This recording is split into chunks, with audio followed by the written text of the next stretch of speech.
Imagine encontrar a pessoa mais doce que você já viu e em instantes descobrir que ela é capaz de uma violência tão friamente consciente que te pararia. No vídeo de hoje vamos conhecer a história perturbadora de Johanna Dennehy. Seja muito bem-vindo ao Dossiê Sombrio, onde mergulhamos nos casos mais sombrios e inexplicáveis da mente humana. Eu sou Luiz Belmonte, se você é novo por aqui, inscreva-se agora e ative as notificações, porque hoje teremos um relato que vai desafiar a sua capacidade de entender o mal.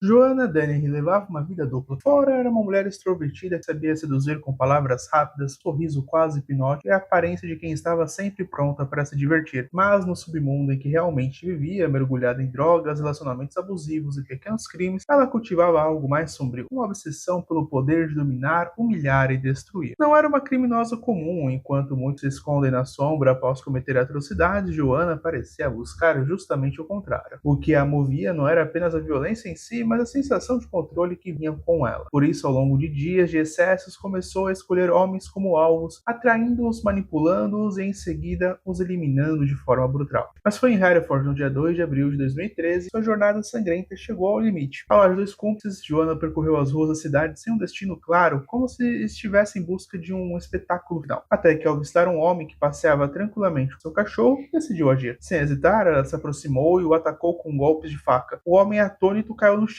mas sobreviveu. Minutos depois, ainda sob a mesma fúria, Joanna encontrou outro alvo, um senhor de 64 anos. Dessa vez, a violência foi ainda mais intensa. Foram dezenas de golpes aplicados em plena luz do dia em uma rua comum, diante da incredulidade de quem passeava. Mas, uma vez, contra todas as probabilidades, a vítima sobreviveu, gravemente ferida, mas viva. Esses ataques marcaram a última aparição da criminosa Joanna Dennehy em liberdade. Até então, suas ações haviam sido escondidas em becos e valas, longe dos olhares da cidade. Mas, naquele momento, ela deixou de ser apenas uma predadora silenciosa e transformou-se em uma ameaça pública escancarada e impossível de ignorar. A resposta policial foi imediata, com a descrição física espalhada em poucos minutos e a imprensa alertando a população sobre a caçada em andamento. Não havia mais como se esconder. Joanna não parecia preocupada, muito pelo contrário. Sua atitude fria dava a impressão de que até perseguição era parte do jogo. Horas depois dos ataques, a polícia finalmente conseguiu localizá-la. A prisão não foi marcada por resistência ou desespero. Joanna foi levada sob custódia sem derramar uma lágrima, sem demonstrar arrependimento, e até chegou a cantarolar uma canção dentro da cela, como se a captura fosse apenas o ato final de uma peça teatral macabra. A caçada havia terminado. Em menos de 2 semanas, Joanna Dennehy havia deixado um rastro de violência que abalou o Reino Unido. Sua prisão não significava apenas a interrupção da matança, mas também o início de um dos processos criminais mais perturbadores da história recente, revelando ao mundo uma mulher que matava não por necessidade, mas pelo prazer frio de ver a vida escapar de suas mãos. Joanna Christine Dennehy nasceu em agosto de 1982 na pacata cidade de St. Albans, em Heathershire, Inglaterra. Filha de Kevin e Kathleen, nasceu ao lado da irmã mais nova, Maria, em um lar aparentemente estável. O pai trabalhava como segurança e a mãe era gerente de loja. Não havia pobreza extrema nem abandono familiar. Para quem observava de fora, a vida das meninas pareceu seguir o roteiro de uma infância comum e promissora. Na escola, Joanna se destacava. Era inteligente, rápida em aprender e no início da adolescência participava de times esportivos, como hockey e netball. Professores diziam que tinham potencial para seguir a carreira acadêmica sólida. Alguns familiares sonhavam em vê-la formada em direito, exercendo a profissão de advogada. Era a filha que prometia dar orgulho, mas a fachada começou a ruir durante a adolescência. Aos 14 anos, Joanna começou a mudar de comportamento. Tornou-se mais rebelde, buscava intensidade em tudo e parecia se desviar facilmente com os limites impostos pelos pais. Foi nesse período que conheceu John Trano, um homem mais velho, com quem iniciou um relacionamento conturbado, e pouco tempo depois, aos 15 anos, fugiu de casa para viver com ele. Essa decisão se tornou o ponto de virada. Longe da proteção familiar, Joanna mergulhou em um mundo de excessos. O álcool passou a ser rotina, as drogas se tornaram uma companhia constante, e as discussões violentas com Treanor se acumulavam. Ele mesmo relataria mais tarde que a jovem demonstrava estabilidade emocional preocupante. Chorava compulsivamente em um momento e logo depois ria de forma sarcástica, como se estivesse ensinando suas próprias emoções. Mesmo nesse ambiente, ela se tornou mãe. Com Treanor teve 2 filhas. Mas a maternidade não trouxe estabilidade. Pelo contrário, os relatos indicam que Joanna demonstrava pouco afeto pelas crianças. Em vez de cuidar delas, passava longos períodos fora de casa, envolvida em bebedeiras, vários relacionamentos paralelos e pequenos delitos. O companheiro dizia que ela parecia indiferente ao vínculo com as filhas e que sua prioridade sempre era a própria satisfação imediata. Com o tempo as coisas pioraram. Joana passou a se autolesionar cortando a própria pele com lâminas e a fazer tatuagens improvisadas como se quisesse marcar no corpo a dor que sentia ou a raiva que carregava. A cada corte e cicatriz parecia desafiar o mundo à sua volta e também começou a se envolver com a prostituição, ora para sustentar os vícios, ora simplesmente porque via nisso uma forma de poder sobre os outros. Seus relacionamentos seguiam o mesmo padrão de violência e manipulação. Amigos relatavam que Joana podia ser incrivelmente charmosa em um momento e no instante seguinte explosiva e cruel. Tinha uma habilidade estranha de conquistar a confiança de pessoas vulneráveis apenas para depois dominá-las e descartá-las. Era como se estivesse sempre testando até onde podia ir. Não demorou para que as autoridades começassem a cruzar o seu caminho. Joana acumulava passagens por pequenos furtos, agressões e incidentes de ordem pública. Em 2012, chegou a ser internada em um hospital psiquiátrico depois de ameaçar a própria vida. Foi esse período que recebeu diagnósticos que dariam pistas do que viria a se tornar: transtorno de personalidade antissocial, transtorno de personalidade obsessivo-compulsivo e traços psicóticos. Posteriormente, após os assassinatos, especialistas acrescentariam ainda sadomasoquismo patológico, indicando que Joana obtinha prazer em infligir dor e humilhação. Mas, mesmo diante dos diagnósticos, nada foi suficiente para interromper a sua trajetória. Quando deixou o hospital, não havia acompanhamento próximo e Joana simplesmente voltou ao mesmo ciclo de drogas, álcool e desordem. Agora, porém, havia um agravante. Ela parecia cada vez mais fascinada pela ideia da violência letal. Sua irmã Maria, em entrevista, disse que Joana sempre teve um lado manipulador, mas que ninguém imaginava o quão profundo esse traço poderia se tornar. Para a família, foi doloroso observar a transformação de uma menina promissora a uma jovem que rejeitava completamente os próprios filhos e buscava apenas experiências intensas, mesmo perigosas. Esse desprezo pela vida comum e pela rotina que se refletia em seu olhar. Vizinhos a descreviam como alguém que nunca parecia satisfeita, que vivia em busca de algo mais. Uma excitação constante. E foi justamente essa busca que conduziu aos assassinatos. Em entrevistas após sua prisão, Joana chegou a afirmar que matar se tornou algo viciante. Ela descreveu a experiência como moorish, uma expressão inglesa usada para falar de algo que dá vontade de repetir como uma comida irresistível. Mas no caso dela não se tratava de sabor ou prazer inocente, era a sensação de controle de estar acima da vida e da morte. Quando lembramos que Joana Dennehy cresceu em um lar estável, pais presentes, estrutura familiar sólida, surge uma pergunta inevitável: como alguém com tantas oportunidades se transformou nos assassinos mais frios da Inglaterra moderna? Essa é a parte mais perturbadora da sua biografia. Ao contrário de muitos serial killers, ela não veio de histórico de abusos extremos ou pobreza devastadora. Sua escuridão parece ter brotado de dentro, alimentada por vícios, escolhas e talvez por uma predisposição para que os psiquiatras chamariam de psicopatia pura. O resultado dessa trajetória foi uma mulher que rejeitou qualquer papel social esperado, filha, mãe, companheira, para viver como predadora. Quando finalmente começou a matar, não o fez por dinheiro, vingança ou necessidade. Fez porque queria, porque podia. E essa talvez é a parte mais assustadora da biografia de Joana Dennehy, a constatação de que, para algumas pessoas, o mal não precisa de justificativa. A história de Joana Dennehy não se tornou um dos casos mais perturbadores do Reino Unido moderno, não apenas pela brutalidade dos casos cometidos, mas pelo contraste entre a sua vida aparentemente comum e a frieza com que conduzia sua jornada criminosa. Entre março e abril de 2013, Dennehy iniciou uma série de assassinatos que ficariam conhecidos como os Peterborough Ditch Murders, devido ao local onde os corpos foram encontrados: balas e áreas rurais aos redores de Peterborough, em Cambridgeshire.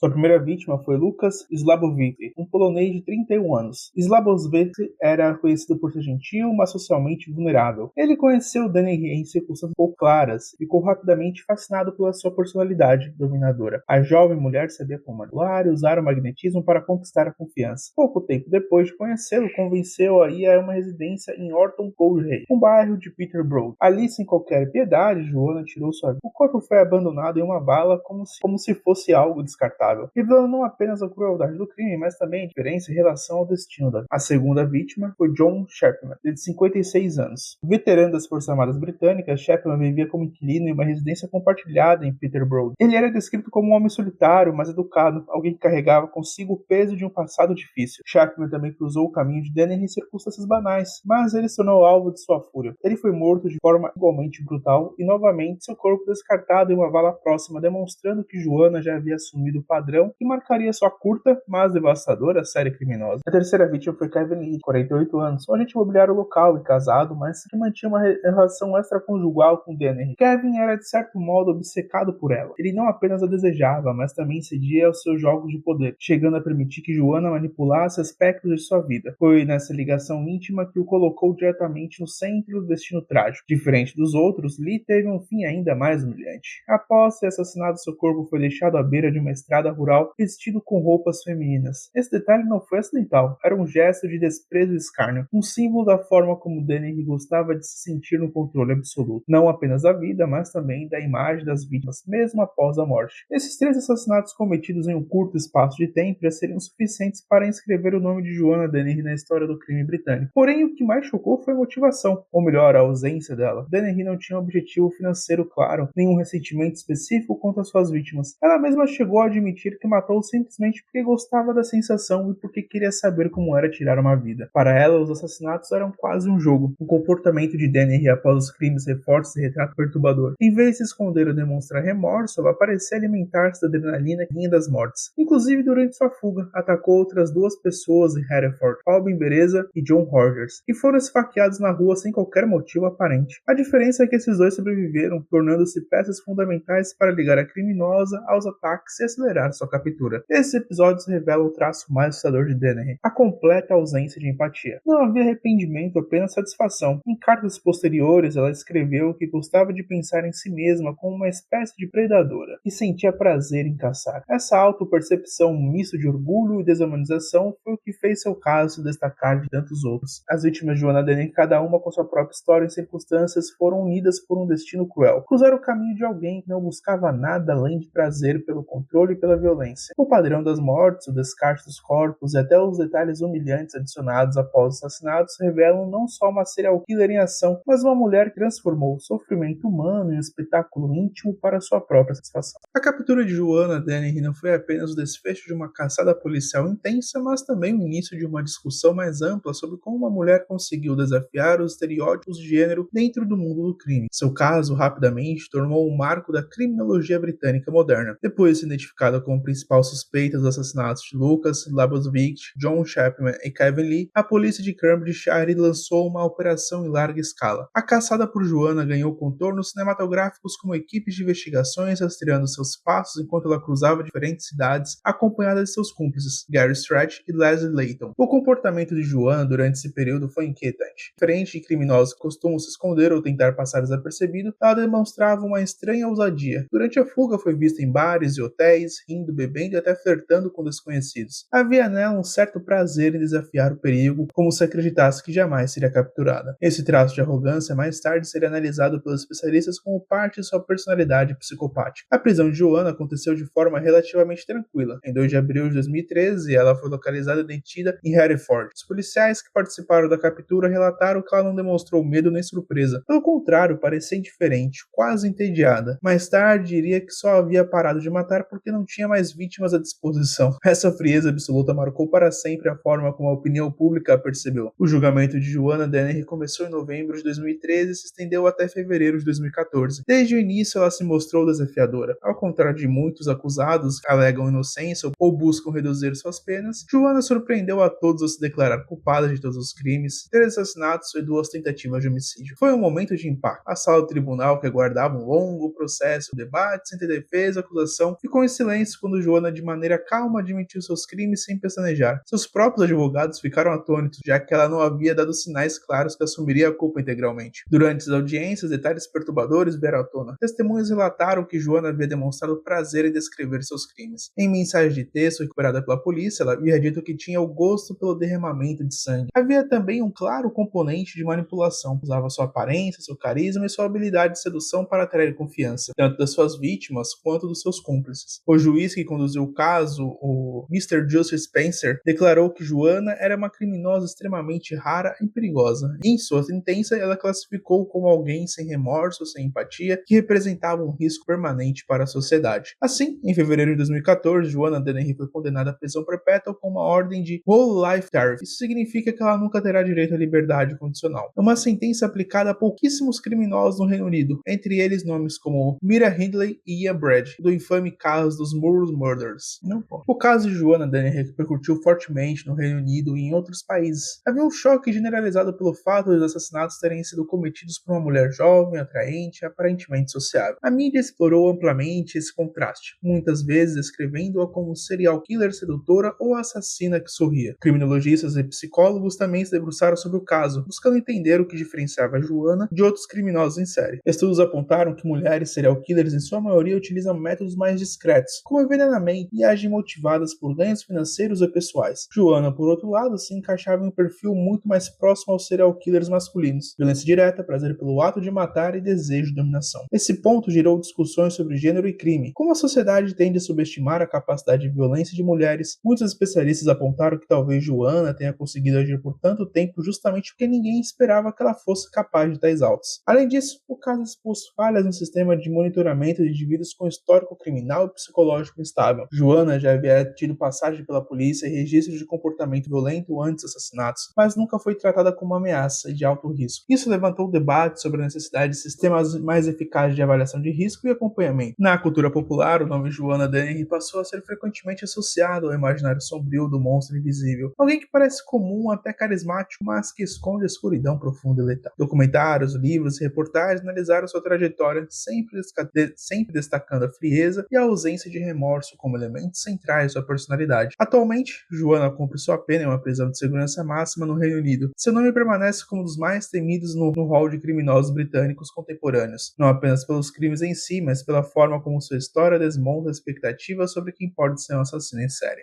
Vamos fechar esse dossiê com uma pergunta. Como alguém tão promissor consegue se transformar em uma assassina fria? Joanna Dennehy nos força a encarar a possibilidade de que todo mal começa como sabemos. Pode nascer de vício, trauma ou simplesmente da busca insaciável pelo poder e sensação extrema. Deixe nos comentários se você acredita que Joanna nasceu perturbada ou o caminho a tornou esse monstro. Compartilhe o que mais te chocou nesse caso. E se você gostou desse vídeo e quer continuar explorando os casos mais sombrios que a mente humana pode produzir, inscreva-se no Dossiê Sombrio, ative o sininho e compartilhe com quem encara o lado mais obscuro da psicologia humana. Até o próximo mergulho e lembre, conhecimento é proteção. Boa noite, cuidado com quem sorri demais.